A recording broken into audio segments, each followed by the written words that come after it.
Coming back with another episode today, I have Devon Estes. She is a 5-2 amateur. She is the Maverick MMA and Dead Serious MMA 115-pound champion and has plans on making her pro debut for her next fight.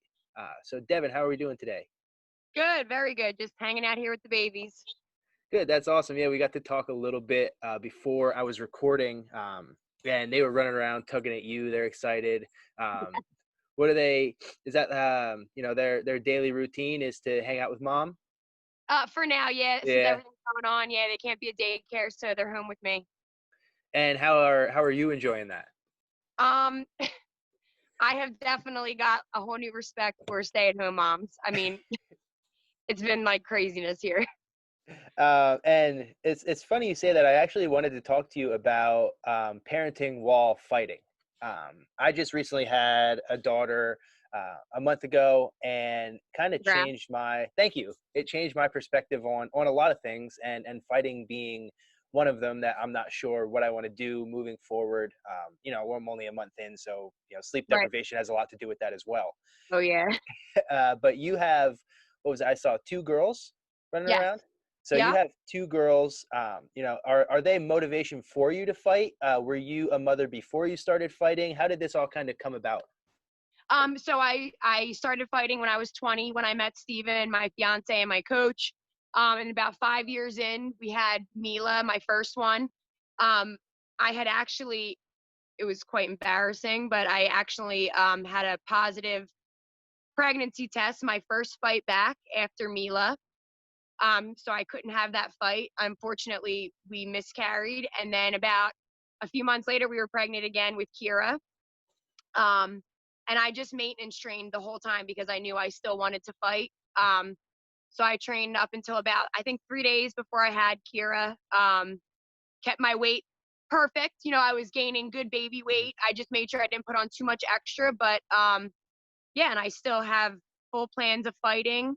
But it's definitely difficult with two of them now. With babysitters and bringing them to the gym, and that's really it. And I don't want to say that I feel like I heard another fighter say this perfectly. Like, my daughters make me so soft. Hmm. So I don't want to think of them as my motivation.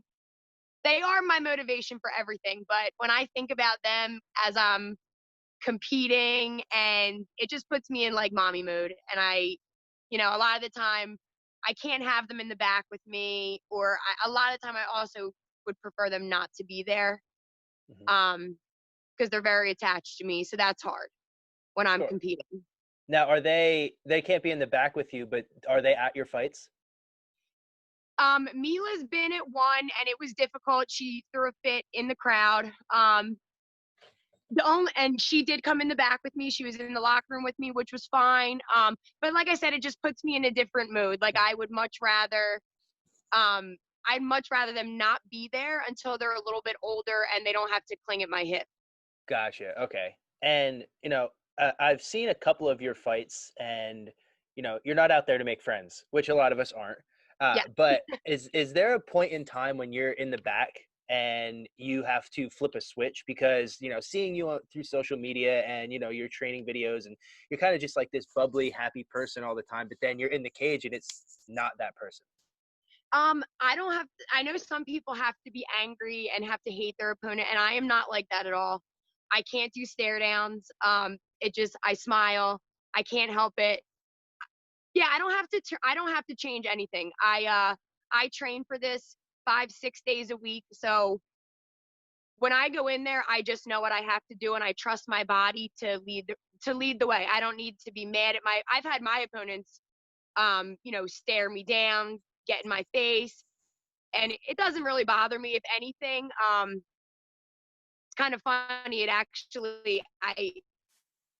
I encourage my opponents not to do that, because when they do, it does make me nervous, but that's when I perform at my absolute best. So, you know, when they turn that switch on to me, and they're in my face, yeah, I just smile. I don't know. It doesn't bother me. And no, so I don't really turn on a switch. I'm just the same way. I'm happy. Can't wait to get the fight in and over with, all the pressure. But Yeah, I'm the same, all day, every day, in the fight, out the fight. It's just always kind of laid back, and that's kind of how I am too. I just kind of I look at it as a sport, right? It is a fight, but Yeah. we train for this as a sport. So you're going out to execute your game plan to do what you know how to do. So speaking of that, when you're training in the gym, I know Steve is a real good Muay Thai coach, and you have a lot of good fighters down where you're training down at 302. What what would you say is something that you kind of take into every fight as your like main plan going in, and then has it worked out for you when you're in the cage, or is it something that you always have to adapt to something different while you're in there? So a lot, like I do get asked that question a lot, like, what is your game plan for this fight?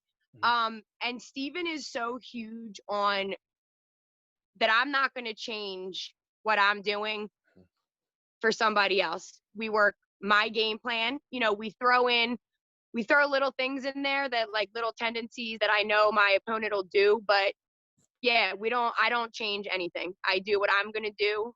And when I go in there, of course, striking's my favorite. Mhm. Um, but all my finishes are on the ground. I don't really know what else I can say about that. I go in there and I just adapt. I don't care. I don't usually go in with I'm going to strike. I'm going to go to the ground. It's usually not that. It's just I let them take the lead and we just go from there. I just adapt to whatever the situation's given. And it's funny that you say that because there are a decent amount of people who would consider themselves strikers who Yeah. then do end up getting those finishes on the ground. Yes. And it happens to a lot of people, especially at like the level that you're at now, and then moving up through the pro ranks. Um, so you obviously are comfortable on the ground. Where do you think that comfort comes from? Is it something that you do in your training? Is it just that you kind of Um, yeah, I feel like I naturally pick up jujitsu fairly well. I'm flexible. I'm just good at reacting. I think that's it. Like, my very first submission, I didn't even know I subbed her. It just happened. My body and my mind just took over, which was a good thing. And that's happened numerous times. Like once I get to the ground again, my body just takes over. Like I can feel what limb I have. I don't know. I really, I don't know, but I just am comfortable down there. Maybe it's because too, as an amateur, you're not getting hit. Mhm. It's totally different. Once you throw ground and pound in there, but yeah, I'm very comfortable. I don't know why. I picked up jujitsu very, very easy. I don't want to disrespect it and say easily, but I catch on quick. I can Mhm. learn fast. So yeah, every time it gets there, when they say they want to take me down, please see you down there. Like I'm okay with that. Sure. And you could say that you've picked it up easily. I've trained with plenty of people who, I mean, their brain is just right for jujitsu, and then their body, like you said, you're flexible, and flexibility has a lot to do with it, especially, in the hips, and then especially in the ankles, and different things for Yeah, guard play and what have you. So to say that you picked it up easily is not a slight to jujitsu at all. It's just the way you might understand with the way that your coach teaches it, that you mesh very well together. And then the way that yeah, your body definitely. reacts, you can advance very quickly in jiu-jitsu, and the more that you dedicate yourself to it, the more you get back from it, which is something that I think goes a long way in all of this sport. um, Yeah, Now you said something interesting that kind of is how I feel during certain times too, during fights, is your body almost goes on autopilot, right? You've been in that situation so many times that you know how they're going to react, and you can go through those flow formations or what have you on the ground to get where you want to go. yeah, Now, when you're in the cage, I've had some people say before that, I completely blacked out or I don't remember the fight. And it's not because they got hit, but it could be nerves. It could just be definitely. Yeah, the everything's flying adrenaline. a million miles an hour. Do you have those fights that didn't really get touched, but you're afterwards, you're like, man, I don't really remember any of that? Yeah. So like my my very first Muay Thai fight, I don't remember at all. Nothing. I don't remember any corner instruction. I remember going in and I remember coming out, and that's it. And my first couple amateur fights, the first three of them were the same way. I was kind of in like tunnel vision. I could see what was happening, but I had no control over anything. And then my third fight, my very first title fight with Sarah Click, was the first time I said to Steven, I heard you. I heard you in the corner. I heard you coaching me. I heard you. Like that was the very first time. And since then it's been the same thing. My last two fights have been way better. I've heard full instruction. I've been able to adjust to the instruction, and that's what's important to me. Mhm. I understand autopilot your first couple fights, but I feel like once you get a certain amount of fights in, autopilot should kind of click off, and there has to be a point in time where you can start to hear your coaches, and I guess that comes with comfort, right? Like once I got more comfortable in there, and I was comfortable with me, and I found my dream team of coaches, I was good. I felt, and I was able to listen more. Yeah, I would 100% agree that a lot of it is experience and comfort, right? You see these, 0 and 1, 1-0 amateur fighters, and they're out there, and their coaches are screaming stuff, and they're just swinging for the Um, fences, right, all the time. And as you progress through the ranks, you can actually see once people get to that advanced amateur and then to the pro level, their yeah, coaches can walk them through a scenario in the fight, and they can yeah, understand and hear them and take that direction very easily. yeah, Um, and I think that's what separates a lot of these levels in MMA is not just how good the fighter is, but how good the fighter with the coach is at yeah. the time. And you said that you have your dream team of coaches now that you're working with. So when you're in a fight, is it usually Steven that's yelling the instruction from the side? Yeah, so it's kind of funny because I tell Steven all the time, like, he's such a nice man and he's got a nice voice to match it. So he's kind of quiet. Mhm. It's hard to hear him in the corner. But thank God I have Larry Edwards in my corner. He's like 6'3". He's a big, big guy. So I've been telling Steven recently in my fights that if there's something very important you want me to hear, to have Larry tell me, because I hear him. I really, really hear him. But I do hear Steven. Um, yeah, I do hear him, but like once the crowd starts going, I need a bit of a louder voice. Mhm. But I can hear all my coaches. Usually when it gets to the ground and you're grappling, it's a little quieter. Then I listen for Trub. So I know where I'm at, what voices to listen for. Gotcha. And it's funny, right, when you have different coaches that specialize in different things, how you have to kind of focus in on one coach when you go to the ground. And then if you're standing, there's a different coach with a totally different voice, might Yeah, be quieter, might be louder. And I don't yeah, think that's something that a lot of people realize when they're just at the fight watching it, is that we as fighters are trying to pay attention to our coaches. It's one of the biggest yeah, things when you're in the cage. um, the UFC now fighting at the Apex and with no fans, I think that has shed a lot of light onto how much coaching actually happens during yeah. fights. Have you gotten a chance to watch those fights with no crowd? I've watched it and I love it. I actually hope that I get to do a no crowd fight. I, Mhm. I think it's awesome. I actually we love hearing the punches. Like, and it is cool that you can hear the instruction. And I know I think Steven always tells me in China, I think it's, where is it? I don't know. Over in the Middle East, when they have fights, it's very quiet in the crowds. They're very Mhm. respectful. Yes. You hear them clapping when they do something good, and then it's silent. Mhm. Um, and I do think that's a good thing too, because like you just said, there's a lot of the time it's so loud that I can't hear my coaches. But yeah, I actually hope I get to do a fight like that. And we have been watching them, and it's cool getting to see and hear your corners now, or their Sure. corners. Yeah, and it's a whole different world, I would imagine, because when you're training in the gym, it's quiet, right? And your coach might be coaching you through a scenario or something like that. But then you kind of amp yourself up a little bit. You're gonna fight. It's fight night. You got people in the crowd. All those things are going on. Um, Yeah, and then there's the other side of it where you're going to make your pro debut for your next fight. So say someone comes along and they say, "Hey Devin, you can make your pro debut. Nobody can be in the crowd, but we're going to pay you, just 550, 550, 650, 650, whatever it is. You don't get any ticket sales." You're still cool with that?